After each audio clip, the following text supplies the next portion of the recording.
So before we start, who can lead the prayer? Okay, go Miss Kesha.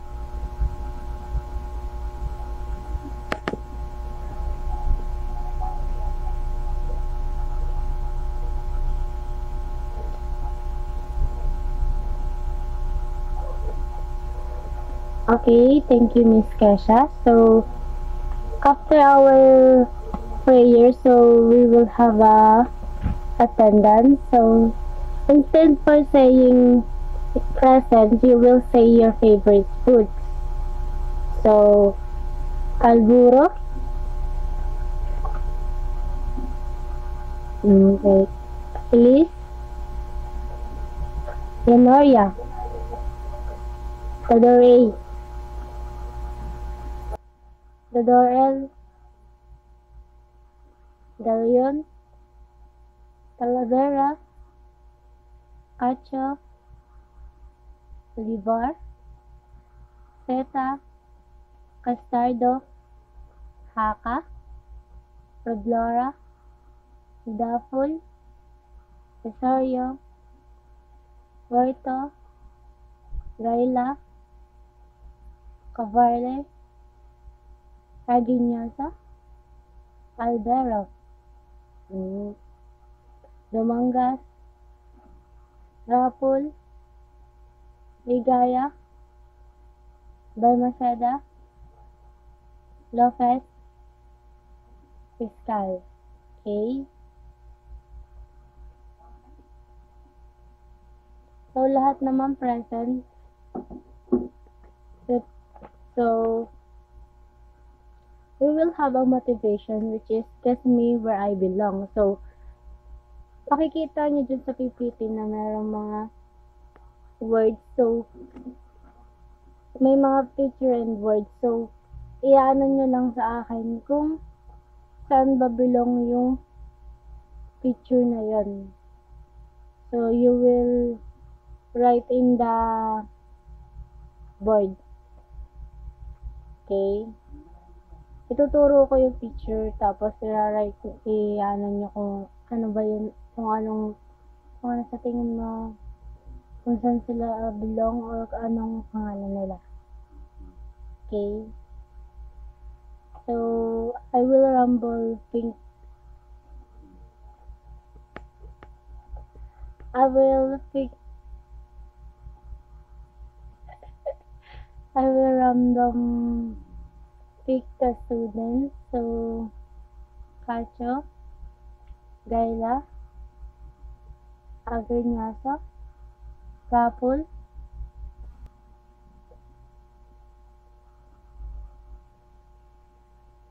okay, proceed the in front. Okay.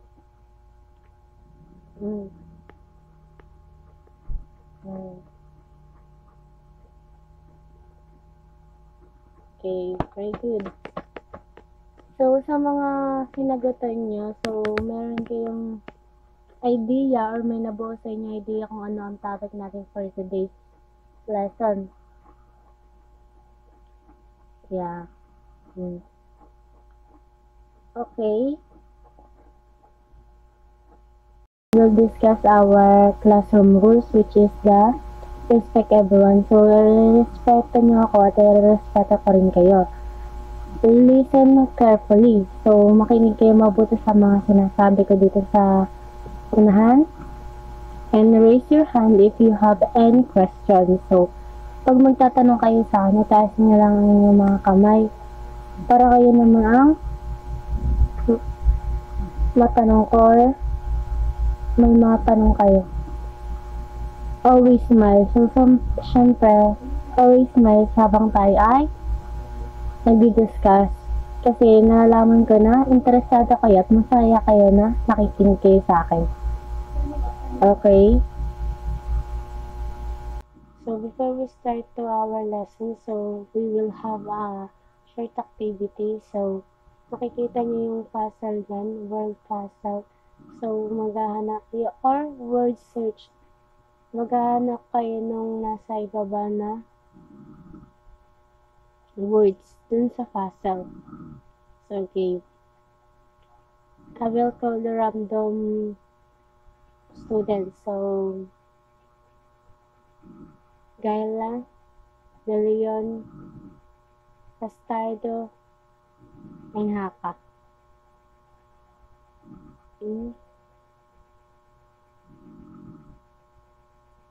Okay, very good. So, natutuwa naman ako at nakita niyo agad. And, para may idea na rin kayo sa tatalakayin natin. So, recall muna tayo. So, sinong mga nakakaalala sa mga tinakal nyo last lesson? Okay. Miss Jan. Okay, very good at may nakakaalala kayo. So, pupunta naman tayo sa PBT. So, I will group you into 4 and then I will give you one tela for group. So, and pin. So, gagawa kayo, mag-create kayo ng table scripting design. And then, explain nyo sa unahan. And ako na mag-script sa inyo. So, our rubrics, creativity, 25%, craftsmanship, 25%, use of preparing tools and equipment, 25%, science management, 25%, and total of 100%. So, I will give you 3 minutes to create a table scripting. So, we will start now.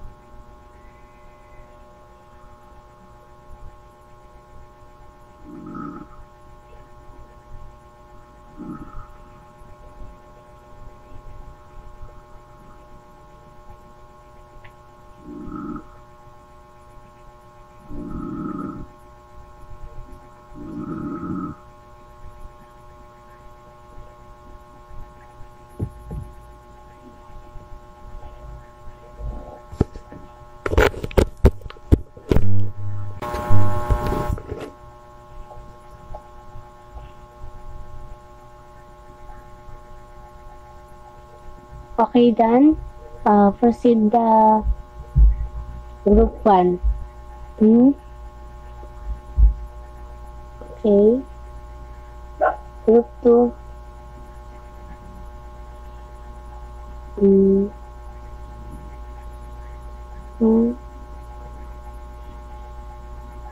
Okay. Group 3.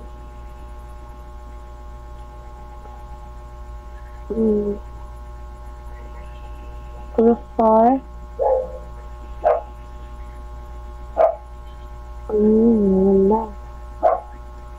Okay, so lahat naman maganda ang pinarasan. So I have a questions. So well, we need to know the types of table napkin. Okay, very good. Okay. Very good, Miss Lopez. Our topic for today is table scripting design. So, may mga idea na kayo dito. So, okay, magbigay kayo ng mga idea dito sa ating topic. Okay? Miss Dapol? Okay. Thank you, Miss Dapol. So, table scripting. So, ito yung mga ginawa na natin to sa kay Ma'am Rachel. So, may mga idea na kayo kung ano mga table scripting design. So, we have objectives.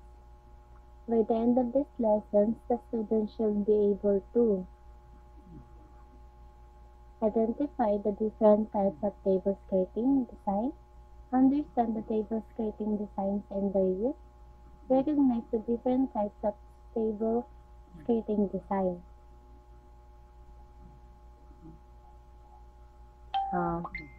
Our introductions.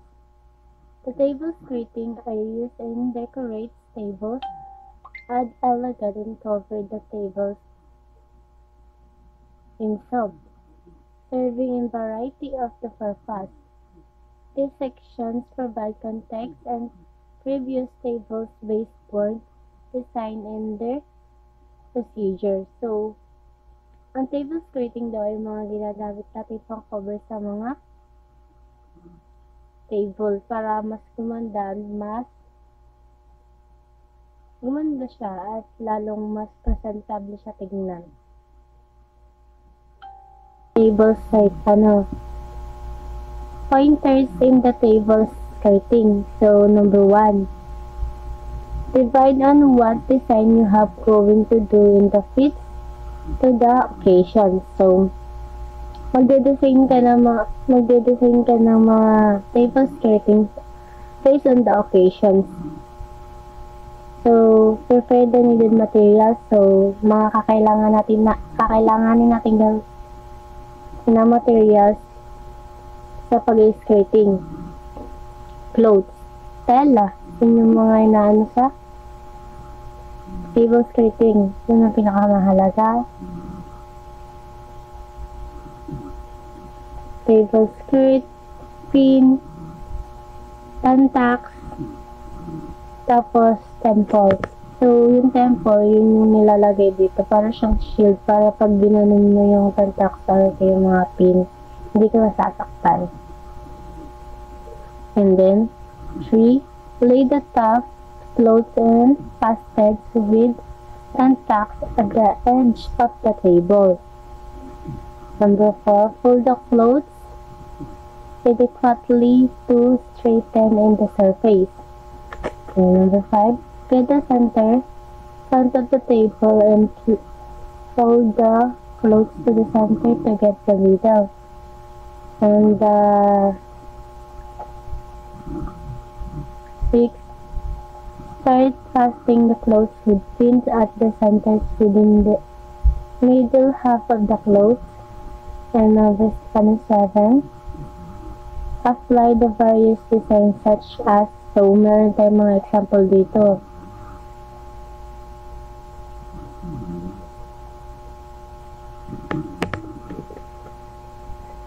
So we have a diamond style and ribbon and plated fox types. So nakikita niyo ba yung pagkakaiba nila lahat? So nakikita naman din sa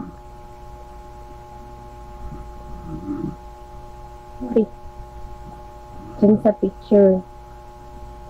So, yung diamond, para siya, syempre, hugis diamond siya. And then, dito naman sa ribbon. So, may pa-ribbon rin siya. Kita niyo yung difference. Okay.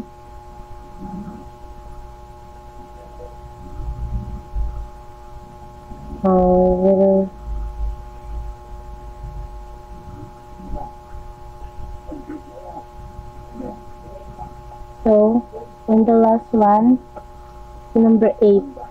All the sides should be equally straight and covered. So,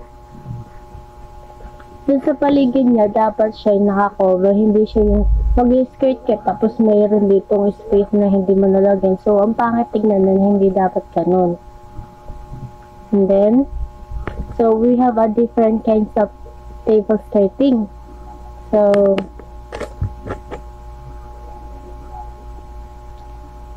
Miss Oliver, can you read the table skirts? Okay.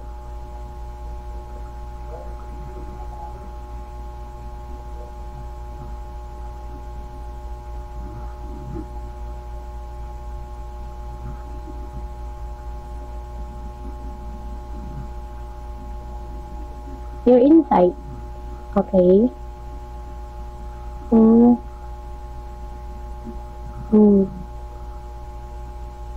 Okay, very good, Miss Oliver.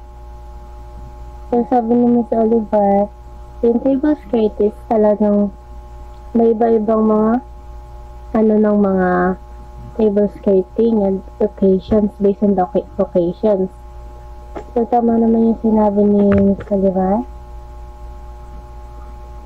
And then, so we have the first one is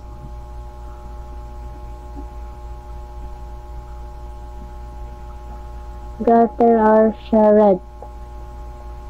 So,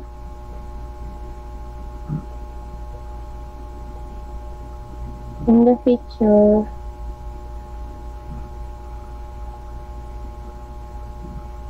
wait, nasagot pala siya yung ano.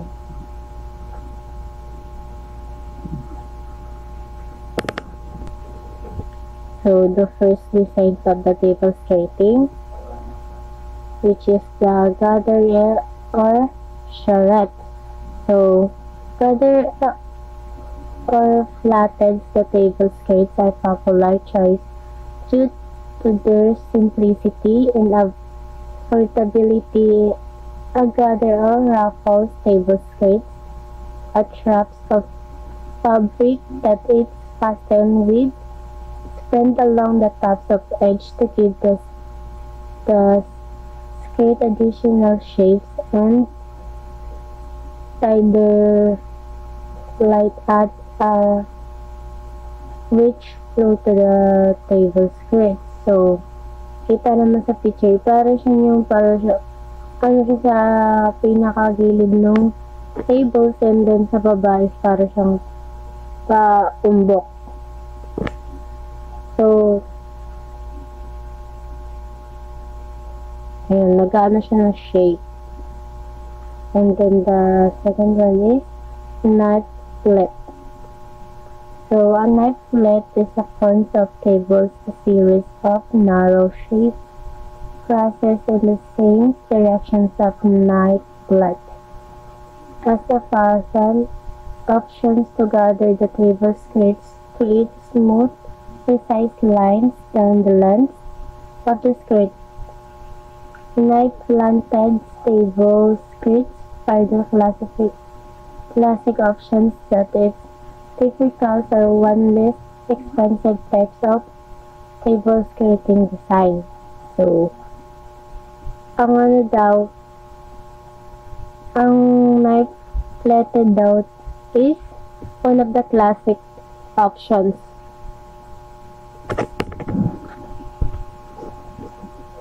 One of the classic options that typically ones of expensive in the types of the tables design. So, expensive to yung pagkakaano. And then, makikita mo naman sa picture, straight siya. So, kaya siya tinawag na knife. So, straight siya na pababa. Then, the third one, French box flat. So, French flatted tables, sports and add much as more value than standard box flat.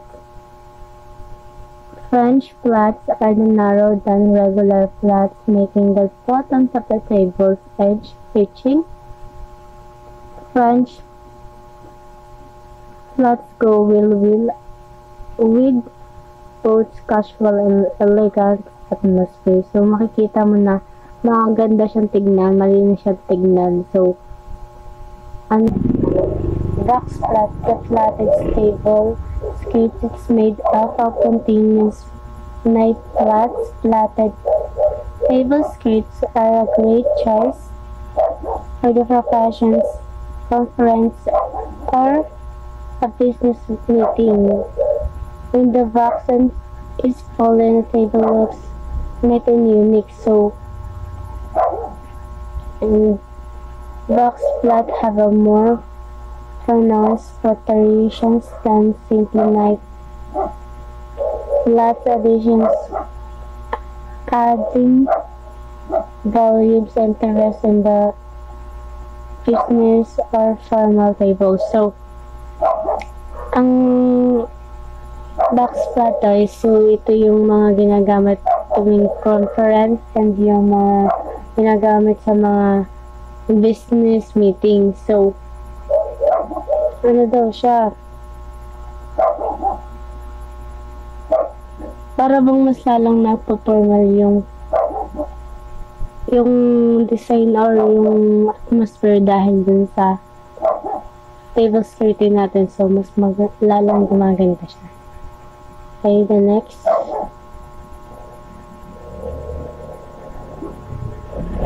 So, plastic.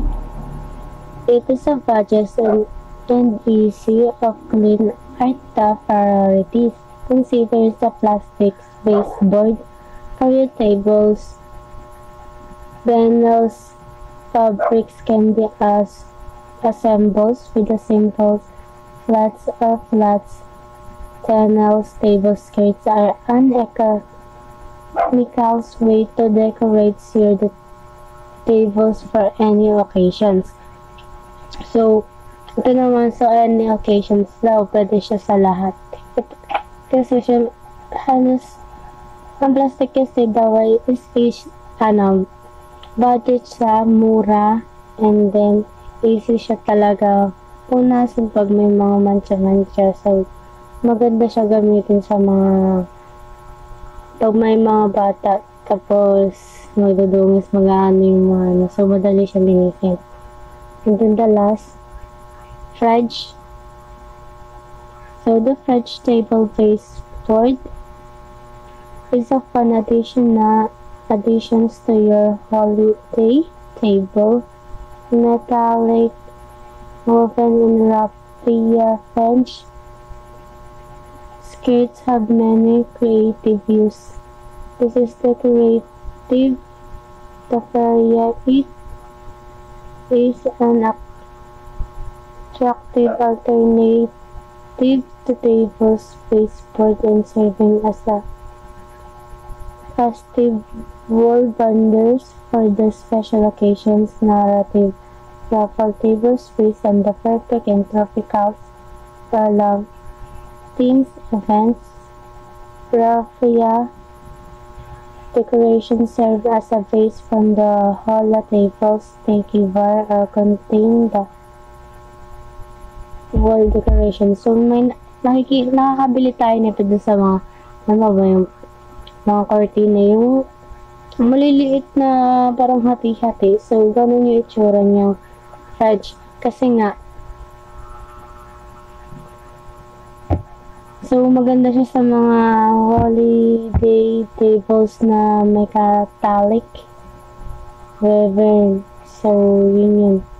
Magiging creative siya dahil sa design and natural siya sa raffle table. Perfect typical Lowa themes events. So, maganda daw gamitin yun dun. Sa mga party, pwede rin, gano'n. Kasi maganda siya. Okay. Thank you. That's all. So, we will have a quiz.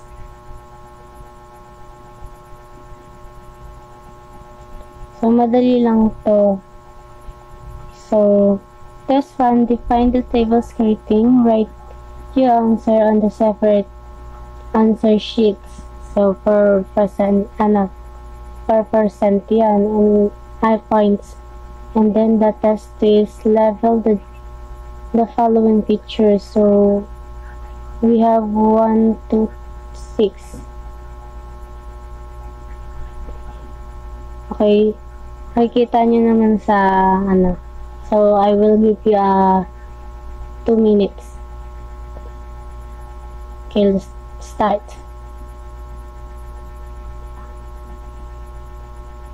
Okay, very good. So, pass your paper.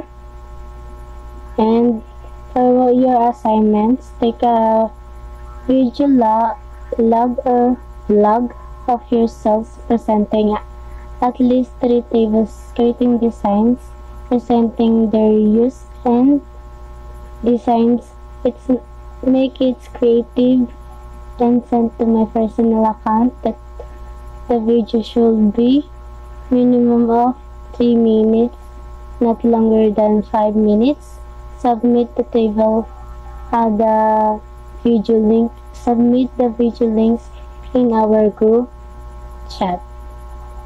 So, rubrics for the evaluation blocks criteria: excellence, good, satisfactory, fair, and poor.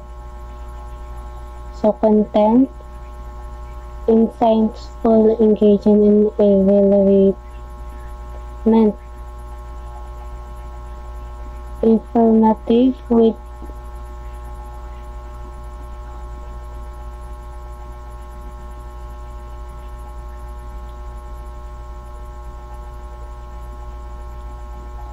So, basta may assignment tayo. So, send ko sa GC ang rubrics para may idea kayo kung paano nyo gagawin yung video. So, that's all. Thank you. Bye.